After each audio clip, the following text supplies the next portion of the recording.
In today's video, I'm going to teach you how to find the duration of your voiceover presentation in PowerPoint. This is a handy skill to have if you want to ensure your presentation fits within a specific time frame, or if you're preparing for a timed presentation. We'll go through each step carefully so you can follow along with ease and confidence. Let's get started by first opening PowerPoint on your computer. It may sound simple, but this is the foundation for finding out the duration. Go ahead and double click the PowerPoint icon to launch the program. Once PowerPoint is open, locate and open the specific presentation you're working on. You can do this by either finding the file in your recent documents or by navigating through the open menu to find it in your file folders. Take a moment now to ensure your presentation is open and ready to go. Next, look towards the top of the PowerPoint window where you have a series of tabs such as Home, Insert and Design. We're going to focus on the Slideshow tab, so click on it. This area contains all the functions related to playing, rehearsing and setting up your slides for a presentation.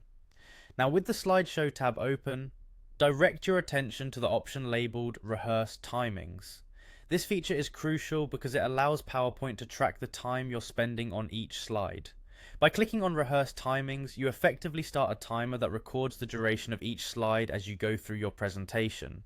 Once you click Rehearse Timings, a toolbar will appear, usually at the top left corner of your screen. This toolbar displays a few essential pieces of information, including the elapsed time for the current slide and the total presentation time. As you advance through your slides, you'll see these numbers updating in real time. This live feedback is helpful as it assists you in understanding which parts of your presentation might need more conciseness or expansion depending on your timing goals. Keep advancing through each slide until you reach the end of your presentation. When you've finished, PowerPoint typically prompts you to save the timings. If you're satisfied with how it went and want to save the recorded times, go ahead and confirm the save. If not, you have the opportunity to retry the timing process. And there you have it, a straightforward way to find the duration of your voiceover presentation in PowerPoint. This method helps keep your presentations tight and effective, ensuring that you communicate your message within the time limits you have. Thank you for watching, and I hope this guide has been informative and helpful. Make sure to practice and fine-tune your presentation timings for a polished delivery. Don't forget to like and subscribe for more helpful tips and tutorials. Until next time.